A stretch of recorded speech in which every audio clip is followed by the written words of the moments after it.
یہ ویڈیو کیمروں کی موجودگی میں منت کر رہا ہوں، اپنی نسلوں کو فقط ایک بات بتائیے گا، صرف ایک بات جو اپنی نسلوں تک بتائیے گا، اپنے بچوں تک پہنچائیے گا۔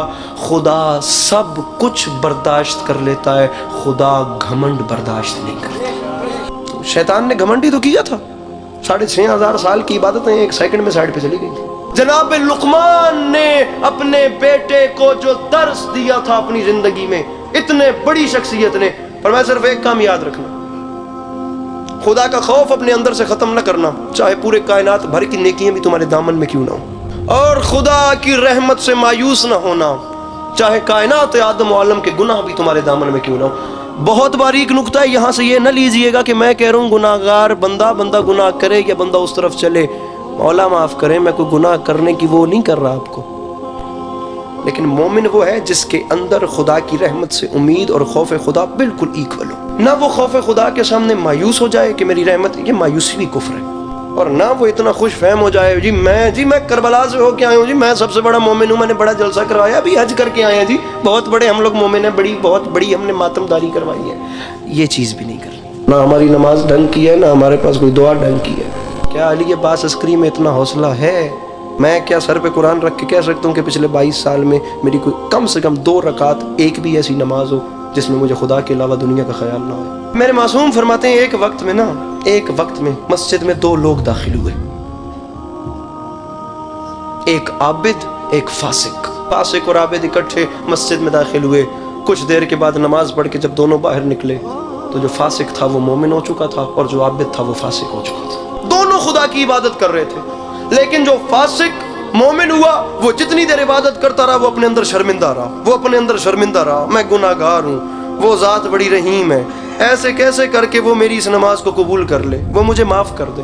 وہ اسی سوچ میں 1 سیکنڈ کے بیچ میں مومن ہو گیا، اور جو عابد گیا تھا وہ فاسق ہو گیا۔ اس کے اندر اس کی نمازوں کا گھمنڈ ہی بڑا تھا کہ یہ دیکھ رہا ہے، یہ آج آیا ہے میں روز مسجد میں آتا ہوں، یہ آج آیا ہے اسے پتہ ہے میرے سر پہ محراب ہے، یہ آج آیا ہے لیکن اسے پتہ ہے میں بہت لمبی نمازیں پڑھتا ہوں۔ سامعین گرامی، وہ ذات کہیں بھی نہیں کہتی، میں تمام علماء کے سامنے ہاتھ باندھ کے کہوں گا، ان ویڈیو کیمروں کی موجودگی میں ہو سکتا ہے میری مخالفت بھی ہو جائے، لیکن یہی فلسفہ استغفار ہے۔ وہ نہیں کہتی کہ ٹکریں مار کے استغفار یا توبہ توبہ توبہ بولو، وہ فرماتا ہے تو جتنا بھی گناہگار ہے نا، میری بارگاہ میں آ کر ایک بار ایسے صدق کے دل سے صرف پشیمان بھی ہو جانا، میں تجھے معاف کر دوں گا۔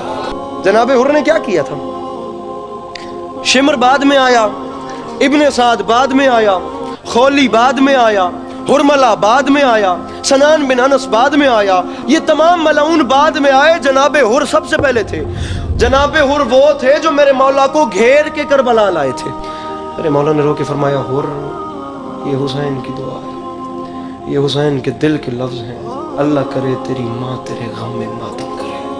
جناب عباس علمدار کے دیکھتے ہوئے حر نے حسین بادشاہ کے گھوڑے کی لگام میں ہاتھ ڈال دیا۔ کوئی لمبی بات ہی نہیں ہے سامعین گرامی، ہوا کیا؟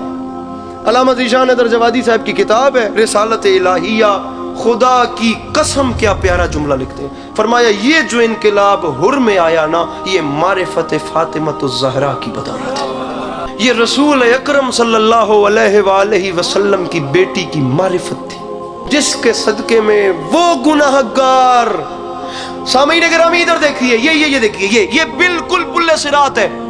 2 کردار بہت زیادہ تاریخ میں نمایاں ہیں، ایک ابن سعد، ایک جناب حر، دونوں اپنے سامنے جنت اور جہنم کو دیکھ رہے تھے، حر بھی ابن سعد بھی، دونوں کو نظر آ رہا تھا۔